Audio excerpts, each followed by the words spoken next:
لیکن مجھے اور آپ کو حق نہیں ہے کہ میں اور آپ کھائیں۔ اچھا کئی لوگ اس بات کو لے کر کہیں گے، آپ کو ایک مثال دیں گے، اور وہ مثال یہ دیں گے، اے بھی انج دی شیخی مار دے سن کہ بھی دیکھو سی تے گناہگار نہ کھانے پینے کنا سی انہوں برداشت کر رہے ہیں۔ تو کئی لوگ اعتراض کریں گے بھی خداوند بھی تو محصول لینے والوں سے کھاتا تھا، تو گناہگاروں کے ساتھ کھاتا تھا۔ تو سنیں اس کا جواب یہ ہے، اگر کوئی تانوں اے کہے کہ بھی یسو بھی تے محصول لین والے نہ گناہگاراں نہ کھاندا سی، تو سنیں اس کا جواب یہ ہے، ان کو جن کے ساتھ یسوع مسیح کھاتا تھا، ذرا غور سے سنیے، یہ لوگ اس کے پیرو ہونے کا دعویٰ نہیں کرتے تھے۔ حج تک تو دنیا دار سن جنہاں نے یسوع کھاندا سی، وہ تے دعوے دار نہیں سن کہ ہم یسوع کے پیروکار ہیں، تے لاؤ جی جو مرضی اسی گالیاں دئیے، بدکاریاں کریے، نشے کریے اور لالچ کریے، تو وہ تو دعویٰ ہی نہیں کرتے تھے۔ یسوع تو ان کے ساتھ کھاتا پیتا تھا، جسے میں نے آپ کو بتایا ایک بھائی کے لا کر ان میں ملوث ہو اور ایک دنیا دار ہو۔ تو دنیا دار سے تو آپ کھا پی سکتے ہیں جیسے مسیح کھاتا تھا، تاکہ آپ کی گواہی کے وسیلہ سے وہ بچ جائے۔ لیکن یہ جو لوگ تھے یہ دعوے دار نہیں تھے یسوع کے پیروکار ہونے کے، اور ان کے ساتھ کھانے میں خداوند ان کو اپنے شاگرد تسلیم نہیں کرتا تھا۔ نہ وہ دعوے دار سے اور نہ یسوع انہوں نے اپنا شاگرد تسلیم کرتا سی۔ ہاں یسوع ان پر کام کر رہا تھا کیونکہ وہ دنیا دار تھے۔ تو میں اور آپ دنیا داروں کے ساتھ تو کھا پی سکتے ہیں اور انہیں تعلیم دے سکتے ہیں، کیونکہ اب تک نہ وہ بھائی کہلائے ہیں، نہ شاگرد بنے ہیں، نہ وہ مسیح کے پیروکار بنے ہیں۔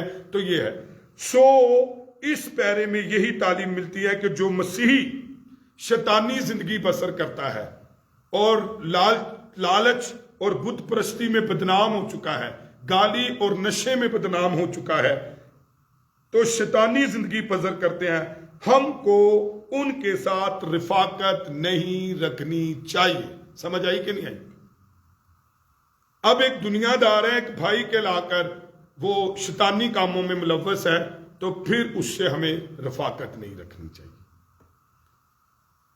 آئیں ذرا 12ویں آیت دیکھیے۔ اس آیت میں پولوس کے 2 سوالوں کا مطلب یہ ہے کہ مسیحی بے نجات لوگوں کی عدالت کے ذمہ دار نہیں ہیں۔ ذرا پڑھیے۔ کیونکہ مجھے باہر والوں پر حکم کرنے سے کیا واسطہ ہے؟ کیا ایسا نہیں کہ تم اندر والوں پر حکم کرتے ہو؟ آمین۔ اچھا سنا، باہر والوں سے وہ کہتا ہے مجھے کیا واسطہ ہے۔ یہاں پر پولوس 2 سوالوں کا مطلب یہ ہے کہ مسیح بے نجات لوگوں کی عدالت کے ذمہ دار نہیں ہیں۔ اس دنیا میں ہمارے ارد گرد پائے جانے والے شریر لوگوں کی عدالت اس آنے والے دن خداوند یسوع خود کرے گا۔ شریر دی عدالت آپ پہ یسوع کرے گا۔ سانو کی ضرورت ہے دنیا دارہ دی عدالت اسی کر دے پھر یہ ہمارا خداوند آئے گا اور شریر کی کیا کرے گا؟ عدالت کرے گا۔ لیکن ہماری یہ ذمہ داری ضرور ہے کہ اندر والوں کی، بھئی اندر والے آتے پھر رہنا، اندر والوں سے کیا مراد ہے؟ جو بھائی کے لا کر، جو ایماندار کے لا کر، جو مسیحی کے لا کر، یعنی جو کلیسیا کے اندر ہے، ان پر حکم کریں۔ مقامی کلیسیا کا فرض ہے اور ذمہ داری ہے کہ دیانتدارانہ تادیب اور سرزنش کرے۔ تو ہم بتا رہے تھے کہ یہ جب اس کو لیتا ہے اور پھر اس پر کام کرتا ہے کہ بھی ہے بھائی، تو اس پر ہمیں یہ کام کرنا ہے۔ رہ گئی اولی عدالت، وہ یسوع کرے گا۔ رہ گئی کلیسیا کی اجر کی عدالت، تو وہ کون کرے گا؟ وہ یسوع کرے گا۔ لیکن جہاں تک ہمیں سیکھنا ہے تو پھر پھر یہ اعتراض بھی کیا جاتا ہے کہ خداوند نے سکھایا ہے عیب جوئی نہ کرو، تمہاری بھی عیب جوئی نہ کی جائے گی۔ جدو لوگاں نو سکھاؤ کلیسیا دے اندر والے لوگاں نو، تو پھر لوگی کہنے نے بھی عیب جوئی نہ کرو تاکہ تمہاری بھی عیب جوئی نہ کی جائے۔ ہمارا جواب یہ ہے کہ یہاں خداوند نیت یا محرک کی بات کر رہا ہے۔ ہمیں کسی کی نیت مقصد پر حکم نہیں لگانا چاہیے، کیونکہ ہم اس کے اہل ہی نہیں ہیں۔ لیکن خدا کا کلام صفائی سے بیان کرتا ہے کہ ہمیں خدا کی جماعت میں معلومہ گناہ پر حکم لگانا ہے، تاکہ اس کی پاکیزگی کی شہرت قائم رہے اور خطا وار بھائی خدا کی رفاقت میں بحال ہو جائے۔ اسی مشہور پتہ کتے چون ہے؟ ہم نے پاکیزگی میں مشہور ہونا ہے، ہم نے ایمان میں مشہور ہونا ہے، ہم نے دینے سے مطلب لالچ سے آزادی میں مشہور ہونا ہے، ہم نے دعا کرنے والے میں اور خدا کی عبادت کرنے میں مشہور ہونا ہے. ہم نے جو ہے وہ ان میں مشہور ہونا ہے. لیکن اگر کوئی ایماندار کہلا کر ان میں مشہور ہو تو پھر ہمیں اس کو کیا کرنا ہے؟ سکھانا ہے، بتانا ہے. آئے 13ویں آیت آخری آیت دیکھتے ہیں، اور آج خدا ان کے فضل سے ہم 5واں جو ہے وہ اسے پورا کر لیں گے. تو 13ویں آیت ذرا پڑھ دیجئے. مگر باہر والوں پر خدا حکم کرتا ہے. ہاں، جب باہر والوں پر مگر کون حکم کرتا ہے؟ خدا. یعنی کہ پولوس واضح کرتا ہے کہ باہر والوں پر حکم کرنے کا بندوبست کون کرے گا؟ خدا کرے گا. یعنی باہر والوں سے مراد کیا ہے؟ وہ لوگ، اس کو گول دائرہ لگا لے. باہر والوں سے مراد وہ لوگ جو ابھی نجات کے دائرے سے باہر ہیں. مگر گرنتھیوں پر تو خدا نے یہ فرض عائد کیا تھا کہ اس شریر آدمی کو اپنے درمیان سے نکال دو. دیکھو، خمیر اسی کڈناوے شریر کو کلیسیا کے اندر کوئی بھائی کے لا کر، تو یہ ہم نے بات چیت اس پر کرنی. تو اس کے لیے ضرورت ہے کہ کلیسیا میں عام اعلان کیا جائے کہ اب فلاں بھائی رفاقت میں شامل نہیں، اس کو کلیسیا سے خارج کیا گیا ہے. یہ اعلان سچی فکر مندی، افسوس اور فروتنی کے ساتھ کیا جائے، اور اس کے بعد دعا جاری رکھی جائے کہ بھٹک جانے والا بھائی روحانی بحالی حاصل کرے. آمین. یہ کرنتھس کی کلیسیا میں ہم نے 5ویں باب میں دیکھا کہ کس طریقے سے کلیسیا کے اندر کسی کی رہنمائی کرتے ہیں، کس طریقے سے خمیر کو نکالتے ہیں، کس طریقے سے اپنی زندگی میں نکالتے ہیں، کس طریقے سے بھائی کے لا کر وہ ایسے لوگوں سے بچنا ہے، کس طریقے سے دنیا دار کو ڈیل کرنا ہے. آئیں اپنے سروں کو جھکائیں، اپنی آنکھیں بند کریں، سارا عزت جلال اپنے خداوند کو دیں. ہمارے درمیان سبی سے مبشر شہزاد موجود ہیں. میری التماس ہے کہ وہ آئے اور آج کے کلام کے لیے، اور جتنے آن لائن ہیں ان کے لیے، جتنے کلیسیا میں موجود ہیں ان کے لیے، چرچ میں موجود ہیں، بھائی شالیم کے لیے، بھائی نومی کے لیے، بھائی آصف تاج کے لیے، بنش کے لیے، اور آ جائے سامنے آ جائے تو دعا کیجئے، اور پریئر باکس کے لیے آئیں دعا کریں. ہیلیلویا.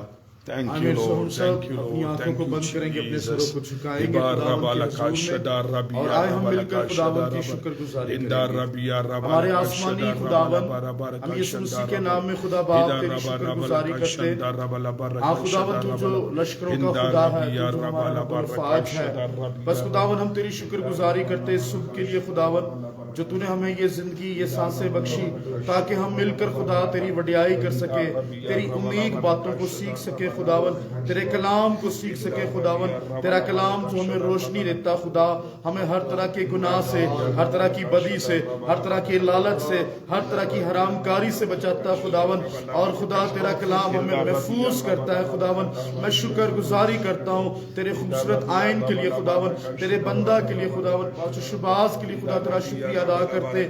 ضرور خدا اسی طرح اپنے بندہ کو اور برکت دے خداوند، تاکہ وہ خداوند سبا ماجد پر تیری برکت چاہتے ہیں، تسلی چاہتے ہیں، میری بہن پر، اس کے گھرانے پر تیری برکت اور سلامتی آئے خداوند. عامر اقبال، اس کی مسز پر، باقی سسٹر ڈولینا پر تیری برکت آئے، علیشا پر تیری برکت آئے خداوند. ہیلیلویا. ایونجلسٹ جاوید نعیم پر تیری برکت آئے، نسیم پر خداوند، ایلون بابر پر تیری برکت آئے، زشان پر تیری برکت آئے، زشان مسیح پر بلش کر خداوند، بلش کر، بلش کر. جوئے سلوم پر خداوند، میری بہن، اس کے بچوں پر، اس کے گھرانے پر تیری برکت آئے. جوئے سلوم تیرے گھرانے پر برکت آئے. لورین بابر پر تیری برکت آئے خداوند، اس کے بال بچوں پر، پوتے پوتوں پر، نواسے نواسیوں پر. یس لارڈ، بلش لارڈ، بلش لارڈ، یس لارڈ خداوند. ایلون بابر پر خداوند تیری برکت آئے، روح قدس کی آگ آئے خداوند. ہر روز تیری پاک محبت بلش لارڈ، بلش لارڈ. ایلون بابر تجھے بلش کرتے ہیں، تیرے بچوں کو بلش کرتے ہیں، تیرے آنے والی نسلوں کو. یس لارڈ، یس لارڈ، یس لارڈ، یس لارڈ، یس لارڈ، یس لارڈ. زشان بھٹی کی وائف کے لیے برکت چاہتے، اس کے بیبی کے لیے، اسے خداوند بلش کر خداوند. یس لارڈ، یس لارڈ، بلش کر، وہ بچوں والی ہو خداوند.